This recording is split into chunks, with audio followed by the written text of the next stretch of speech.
Kata Allah, hai orang-orang yang beriman, maukah kamu aku tunjuki satu perniagaan, satu jual beli yang tidak akan membuat kamu rugi dan akan selalu untung. Ini mana ada bu jual beli yang selalu untung gak pernah rugi. Jual beli itu kan secara logika harus ada untung rugi kan. Tapi ini kata Allah janjikan bagi orang-orang yang beriman akan ditunjuki satu perniagaan, perdagangan yang akan selalu untung dan tidak akan pernah rugi. Apa itu kata Allah? Tu'minuna billahi wa rasulihi. Pertama kamu beriman kepada Allah, kemudian yang kedua adalah kamu beriman kepada Rasulullah sallallahu alaihi wasallam. Kemudian wa tujahiduna fi sabilillah bi amwalikum wa anfusikum. Kamu berjihad di jalan Allah Subhanahu wa taala dengan cara apa? Dengan harta-harta terbaik yang kamu miliki dan dengan diri-diri kamu. Yang demikian itu lebih baik bagi kamu jikalau kamu mengetahui. Maka dari itu insyaallah pada kesempatan yang berbahagia ini saya ingin berbagi cerita pengalaman ketika kami dai Dewan Dakwah Islam Indonesia bertugas di pedalaman Nusantara. Jadi Dewan Dakwah Islam Indonesia telah mengirimkan dai sejak tahun 1967, sejak pertama kali Dewan Dakwah didirikan. Jadi mengirimkan dai-nya bertugas di pedalaman Nusantara. Saya hanya salah seorang dari sekian banyak dai yang diutus oleh Dewan Dakwah Islam Indonesia untuk bertugas di pedalaman Nusantara. Nama saya Ahmad Robiansal Faisal. Jadi kalau tadi di pamflet saya lihat MESY, sebenarnya iya bu, saya sedang menyelesaikan tesis saya. Jadi mohon doanya bu. Jadi sebenarnya belum selesai itu MESY-nya karena tesis saya membahas tentang zakat juga. Jadi sekarang sedang membahas di Basnas. Jadi mohon doa bu, udah mau bab 4 ini, tapi datanya belum dapat dari Basnas. Jadi mohon doa dari ibu-ibu semua dan bapak-bapak semua. Jadi saya asli Bengkulu, saya hanya salah seorang dai dari sekian banyak dai yang diutus oleh Dewan Dakwah Islam Indonesia untuk bertugas di pedalaman Nusantara. Tempat tugas saya tepatnya Pulau Buru. Ibu-ibu tahu Pulau Buru? Pulau Buru tahu? Bapak-bapak tahu pak Pulau Buru? Nah, Pulau Buru ini adalah salah satu pulau dari Provinsi Maluku, Pak. Tempat tugas saya tepatnya Desa Wehotong Baru, Kecamatan Air Buaya, Pulau Buru, Maluku. Jadi sebuah desa di ujung kabupaten. Jadi nggak ada desa lagi di ujung kabupaten itu udah desa paling ujung. Jadi untuk sampai ke tempat tugas saya waktu itu butuh waktu 3 hari 2 malam, Bu, dengan rute tempuh yang tidak mudah. Dari Bandara Soekarno-Hatta yang ada di Jakarta ini Cengkareng, kita terbang ke bandara di Patimura Ambon. Kemudian dari bandara Patimura di Ambon kita transit lagi bu ke Pelabuhan Galala namanya.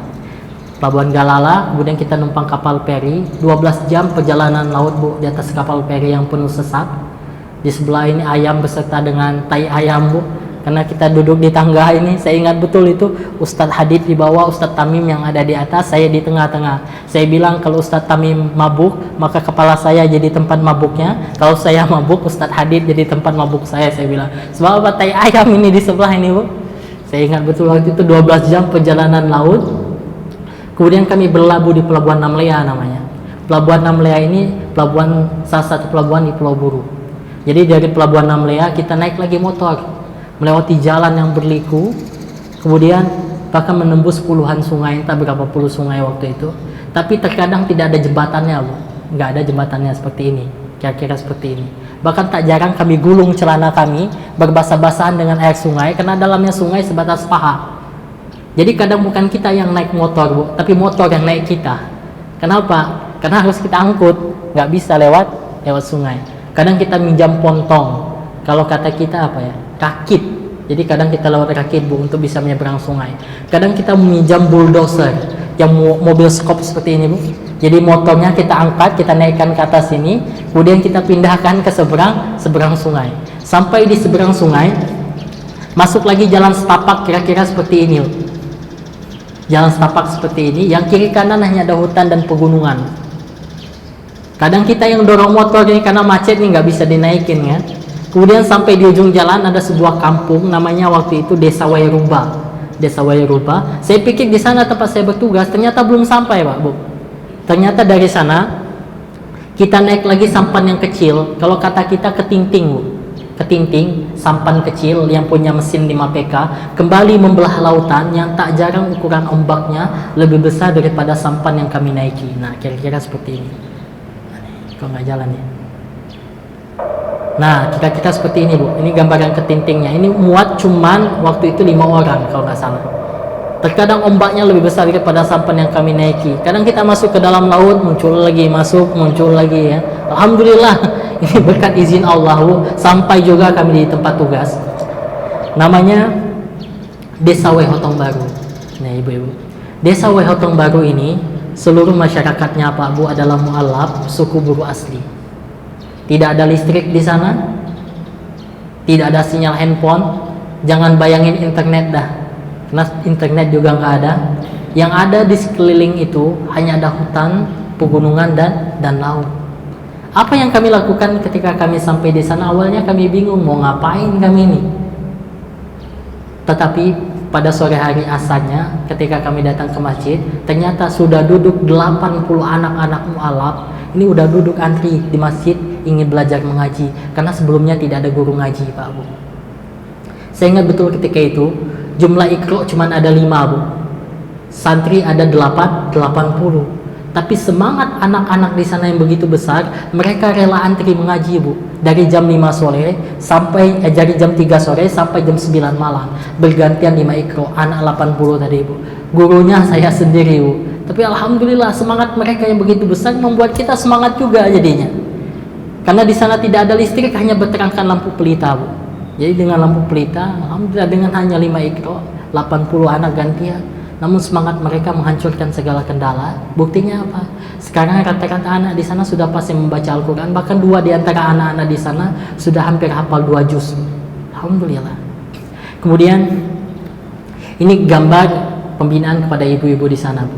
Ibu-ibu di sana 10 tahun masuk Islam, tetapi tidak bisa mengaji dan tidak bisa sholat.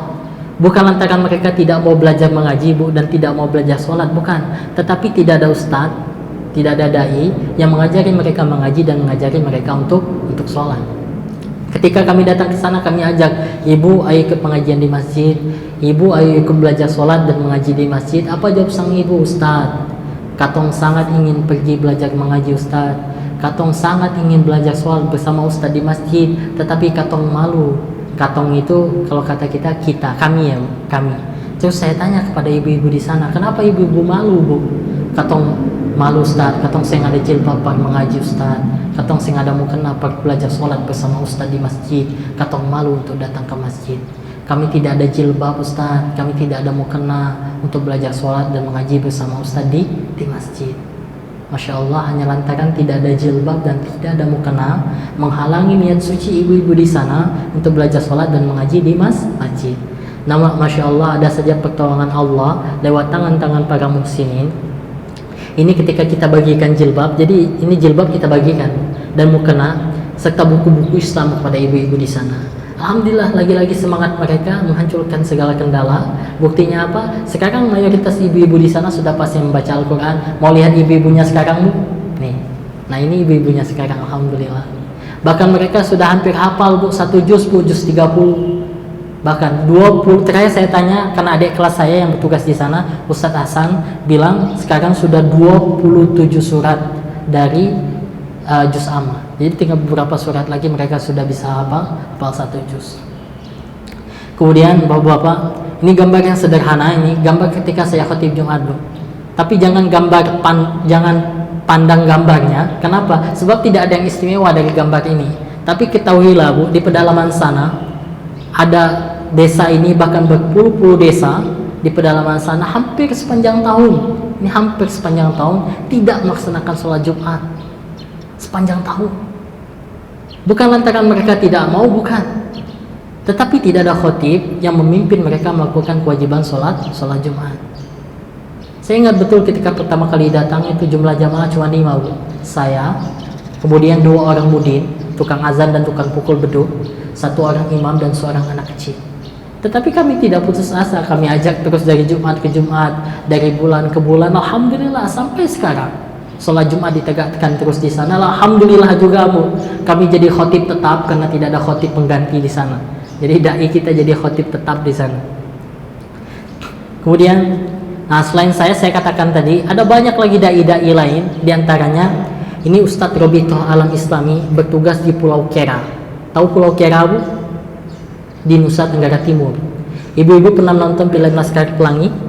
Pernah nonton, Bu? SD Muhammadiyah di mana? Di Belitung. yang hampir roboh ya. Kita lihat sekolah Ustadz Robit. Ini satu-satunya sekolah yang ada di Pulau Kera, Nusa Tenggara Timur, tempat saudara-saudara kita anak-anak muslim menuntut ilmu. Maka wajar di sana banyak yang buta huruf. Kenapa? Karena mereka lebih memilih memancing, cari ikan, cari uang daripada untuk belajar. Dari kakek sampai cucu banyak yang buta huruf di sana. Ustadz Robit yang melihat kondisi ini, beliau katakan saya harus melakukan revolusi pendidikan. Namun qadarullah, karena di sini susah air bersih bu, jadi dai kita kadang seminggu nggak mandi. Kenapa? Air bersihnya susah. Jadi karena mungkin susah akses air bersih, dia terkena penyakit wasir. Apa penyakit wasir itu bu? Susah buang air besar ya. Susah buang air besar, qadarullah dia harus operasi. Jadi Ustadz Robit harus operasi ke Surabaya. Setelah selesai operasi, beliau katakan, tugas saya belum selesai, saya harus kembali lagi ke Pulau Kera memberantas buta huruf di sana. Alhamdulillah, dalam jangka waktu 1 tahun beliau berhasil menginisiasi terbangunnya madrasah diniyah di sana. Ini madrasahnya, Madrasah Diniyah Rijalul Ghad. Anak-anak yang awalnya buta huruf, sekarang saudara-saudara muslim kita di sana sudah bisa sekolah di madrasah yang Ustadz Robit dirikan. Dan alhamdulillah sekarang tenaga pengajarnya kita ambil dari ma'had-ma'had yang ada di sekitaran pulau di sana. Kemudian ada lagi dai yang lain, ini Ustadz Yasir. Ustadz Yasir ini bertugas di Mentawai. Ini kalau kata kita sikere bu. Sikere itu kalau kata kita dukun-dukun di pedalaman. Jadi Ustadz Yasir ini foto sama dukun-dukun di pedalaman. Ustadz Yasir ini punya cerita bu. Kata beliau, ada seorang mu'alaf, ini baru masuk Islam, datang ke seorang ustadz di Mentawai sana, kemudian berkata kepada ustadz, alhamdulillah ustadz, sejak saya masuk Islam, jumlah peliharaan babi saya semakin banyak. Katanya. Jadi betul, ada saudara kita di pedalaman sana, mereka telah masuk Islam, tapi masih pelihara darah babi, Pak. Dan maaf, ada saudara kita di pedalaman sana, mereka telah masuk Islam, tapi masih mengkonsumsi babi. Datang ke ustadz kita, ustadz, kalau kami tidak ada lauk, kata dia, kami potong babi ya kami makan. Kata. Saat dai kita datang ke sana, tidak bisa kita katakan langsung, Pak, babi itu haram, tidak boleh dipelihara. Pak, babi itu haram, tidak boleh dimakan, tidak bisa. Jamaah akan menjauh dari dakwah kita, masyarakat akan menghindar dari dakwah kita. Tapi kita coba dakwah yang bijak. Bagaimana caranya bu? Kita gantikan babi-babi mereka dengan hewan-hewan kurban kita bu. Kita gantikan babi-babi mereka dengan hewan-hewan akikah kita. Maka dari itu setiap tahun Dewan Dakwah Islam Indonesia mengirimkan kurban dan akikah ke pedalaman Nusantara. Kalau ada yang titip kurban, titip akikah, kita letakkan ke tempat dai-dai kita berada. Ini salah satu contohnya ini. Nah maka dari itu, ini salah satu contoh. Nah ini di Pulau Terong, Kepulauan Riau. Ini untuk mengangkut ini bu, harga angkutnya ini hampir sama dengan harga sapi bu. Jadi mohon maaf agak mahal lah harganya, karena harus angkut. Jadi diangkut, kemudian ditaruh di speedboat, kemudian dibawa ke pulau-pulau. Seperti itu yang kita lakukan. Sedikit banyak yang kita lakukan ini telah membantu perjuangan para dai di pedalaman Nusantara. Kenapa? Dengan kita berikan ini bu, membantu juga. Sebab apa? Tahun 2012 tim Lazis Dewan Dakwah datang ke Pulau Serang. Itu bertepatan dengan Idul Adha Pak. Bertepatan dengan Idul Adha. Pada waktu itu kita udah mandi bu, udah pakai baju koko ganteng-ganteng, pakai kopiah, pakai parfum. Pas keluar nggak ada gema takbir bu. Rupanya apa? Masyarakat di sana sudah lupa kalau hari itu Idul Adha. Masya Allah Pak. Hari itu Idul Adha. Maka dari itu kita panggil masyarakat, kita umumkan hari ini Idul Adha, kita sholat Id, baru masyarakatnya bergegas. Kemudian baru setelah itu kita potongkan kurban, karena ada syariat kurban. Jadi membantu menyiarkan Islam dan menyiarkan kurban di pedalaman Nusantara. Kemudian ada lagi ini potret anak-anak di pedalaman bu. Ini hanya potret anak-anak di pedalaman. Ini anak-anak di Pulau Seram. Jadi Ustadz Idris bertugas di Pulau Seram, Maluku. Apa kata Ustadz Idris? Ketika saya tugas di Pulau Seram, saya suka main di pinggir pantai, kata dia. Saya ngelihat anak kecil nih, anak-anak SD, sedang ngunyah sesuatu bu, Karena penasaran saya dekati. Ketika saya lihat, ternyata apa yang dikunyah sang anak? Potongan sendal jepit bu, swallow. Potongan sendal jepit. Ketika saya tanya, enak Ustadz, kata dia. Rasa apa? Rasa permen karet. Bayangkan potongan sendal jepit dibilang rasa permen karet. Ada lagi dai kita yang di Mentawai, di Dusun Tebeket, tepatnya kecamatan Sikakap, Pagai Selatan. Ustadz Heri Sitorus namanya, seangkatan dengan saya, sama-sama diutus waktu itu. Kata beliau, saat pertama kali saya menginjakkan kaki di Dusun Tebeket, saya melihat segerombolan anak kecil kelas 1 sampai kelas 3 SD. Karena memang di desa itu SD-nya cuma kelas 1 sampai kelas 3, Bu. Jadi kelas 4, kelas 6-nya udah nggak ada, harus pindah ke kecamatan. Jadi kelas 1 sampai kelas 3 SD berlarian ke sana kemari, memperebutkan sesuatu di genggaman tangan seorang anak. Karena saya penasaran, saya panggil sang anak kan, apa nugale kapsedda anak? Apa yang kalian perebutkan itu? Dijawab oleh sang anak, mana anak Ustaz? Ini enak Ustaz. Karena penasaran dia panggil lagi sang anak, apa nugale kapsedda anak? Apa yang enak yang kalian perebutkan itu? Dijawab lagi oleh sang anak, mana anak Ustaz? Ini enak Ustaz. Karena dia penasaran, dia dekati sang anak, kemudian dia tarik tangannya, kemudian dia buka genggaman tangannya. Masya Allah, Pak Bu, apa? Segenggam nasi, Bu. Segenggam nasi jadi jajanan yang istimewa bagi anak-anak di pedalaman sana. Tidak terpikirkan oleh mereka mie ayam, bakso, apalagi pizza dan lain sebagainya. Enggak, cukup segenggam nasi jadi jajanan yang istimewa bagi anak-anak di pedalaman sana. Ustadz Heri yang hadir di sana merasa harus melakukan revolusi pangan. Maka kata beliau, saya dalam waktu 4 bulan beliau rangkul pemuka-pemuka adat, kemudian pemuka-pemuka agama, beliau katakan kita harus melakukan revolusi pangan. Dibukalah lahan padi 20 hektar, Bu. Selama 20 tahun masyarakat di sana tidak kenal cocok tanam padi. Alhamdulillah dai kita datang ke sana. Nah, ini gambarnya, Bu. Panen raya padi pertama terjadi di sana, 20 hektar lahan padi. Jadi masyarakat di sana sekarang sudah bisa makan nasi hasil tanaman mereka sendiri. Jadi dai pemberdaya lah bahasanya, dai pemberdaya. Kemudian ada banyak lagi kisah dai di pedalaman Nusantara, Bu, yang tentunya tidak akan cukup waktu kalau saya sampaikan di sini. Kemarin bulan lalu, Bu, saya baru pulang dari Pulau Enggano. Tahu Pulau Enggano, Bu? Salah satu pulau deretan Nias, Mentawai, Enggano. Jadi kalau dari Bengkulu itu naik kapal laut 12 jam. Jadi saya sampai ke sana itu memberikan bantuan perahu kepada dai kita yang bertugas sejak tahun 1978. Saya tanya kepada dia, gimana kesan suka dukanya Ustadz ketika berdakwah di Enggano. Jadi ketika Pak Nasir, ketua Dewan Dakwah, mengirimkan saya ke Pulau Enggano pada waktu itu, setiap hari saya dakwah bawa parang, kata dia. Wah, kaget saya. Kok bawa parang Ustadz? Emang mau perang? Bukan Ustadz, kata dia. Kenapa Ustadz? Saya bawa parang, kata dia, untuk buka jalan, kata dia.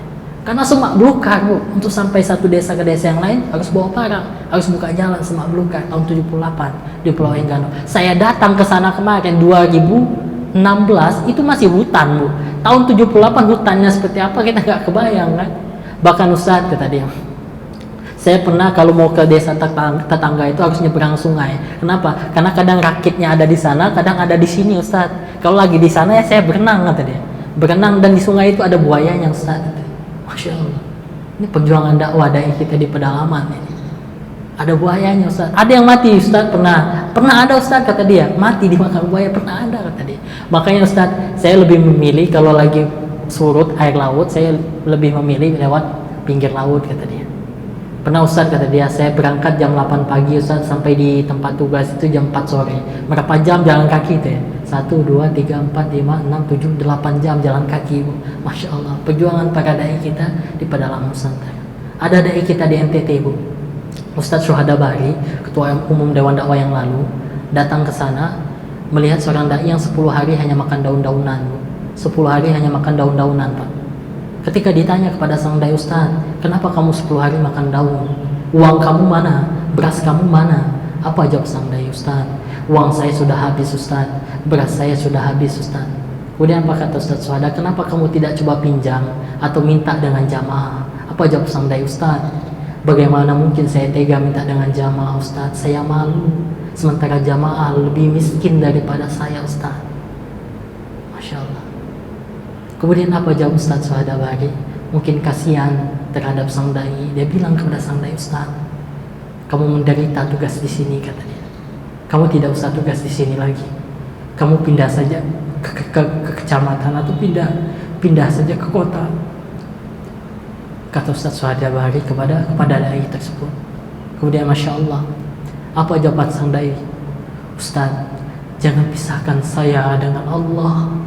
Justru ketika saya 10 hari makan daun-daun,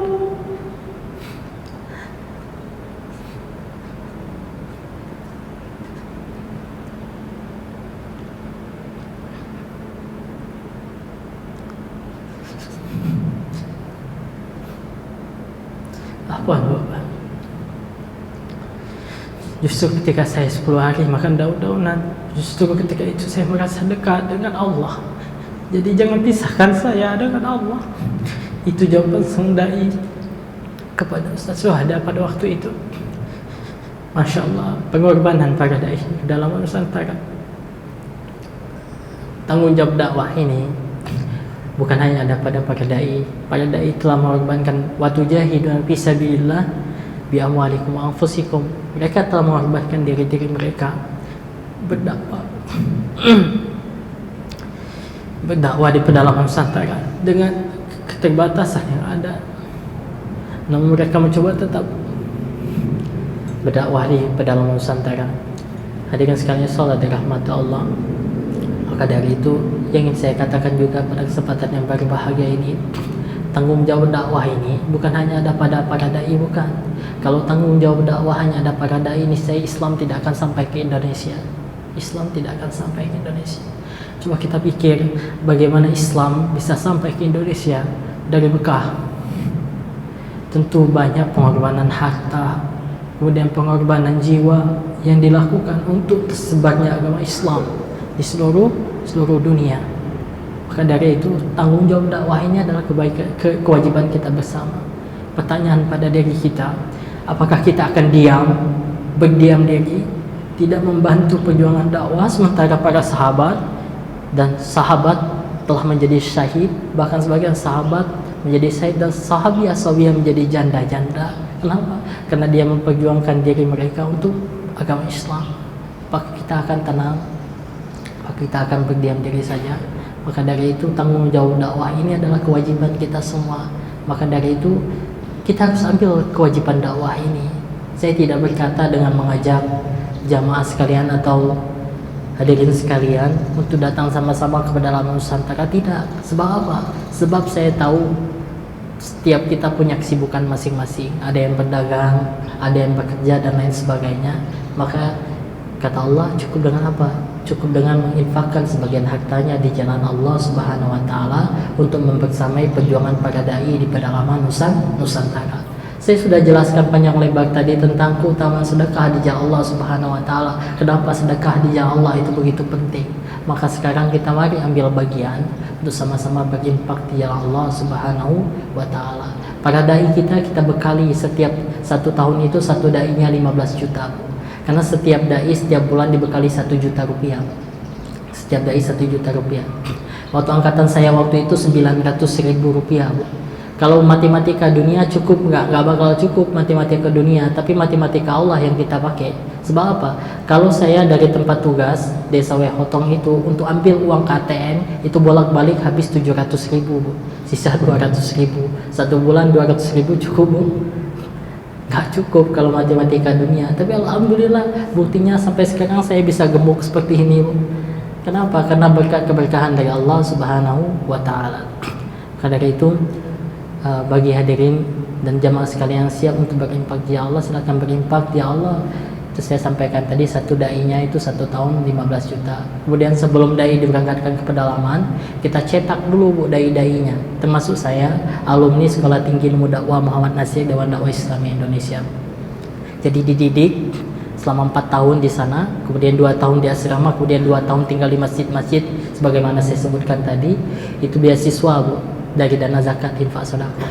Satu mahasiswanya itu 1.300.000. Satu mahasiswanya itu dibiayai tiap bulan, uang makannya, kemudian uang tinggalnya. Kemudian ketika mereka selesai, mereka wajib ditugaskan ke pedalaman Nusantara. Jadi itu keperluan bagi kegiatan dakwah pedalaman yang dijalankan oleh Dewan Dakwah. Kemudian ini kebutuhan dai. Kenapa ini ada gambar motor Kawasaki Trail kan? Sebab kita pernah kirimkan motor bebek, Bu, ternyata nggak kuat motor bebek di pedalaman Nusantara. Jadi kita anggarkan untuk motor trail ini sekitar 28 jutaan. Jadi ini membantu mobilitas dakwah dai kita. Kadang dai kita jalan 8 kilo, 7 kilo itu hal yang biasa. Bahkan saya pernah jalan 10 kilo untuk satu kali ceramah agama di pedalaman, itu sudah biasa. Kemudian ada juga perahu mesin bagi orang yang siap untuk membantu, ini 15 juta. Kenapa? Ada dai-dai kita yang tinggal di pesisir pantai, jadi bisa menjadi akses dari satu desa ke desa yang lain. Kemudian ada juga kamera digital bagi yang siap berinfak di Allah Subhanahu wa taala. Kemudian kita juga ada program umroh untuk dai. Jadi bagi hadirin yang ingin menghargai kemudian perjuangan para dai di pedalaman Nusantara, kita juga berikan semacam reward kepada para dai kita yang telah bertugas di pedalaman Nusantara, dan tiap tahun kita berikan itu kepada dai-dai. Bahkan ada yang kita hajikan juga. Sebab apa?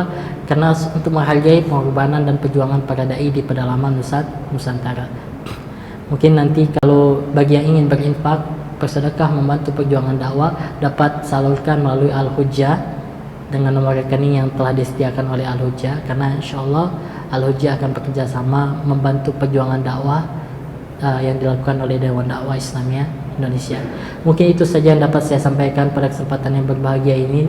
Mudah-mudahan bermanfaat. Jikalau ada kesalahan, itu datangnya dari diri saya pribadi, dan jikalau ada benarnya, itu datangnya dari Allah Subhanahu wa taala, dan mudah-mudahan dapat bermanfaat bagi diri saya pribadi dan juga para jamaah sekalian. Kita tutup pertemuan kita pada siang hari ini dengan sama-sama membaca doa kafaratul majelis. Subhanakallahumma wa bihamdika asyhadu an la ilaha illa anta astaghfiruka wa atubu ilaik. Assalamualaikum warahmatullahi wabarakatuh.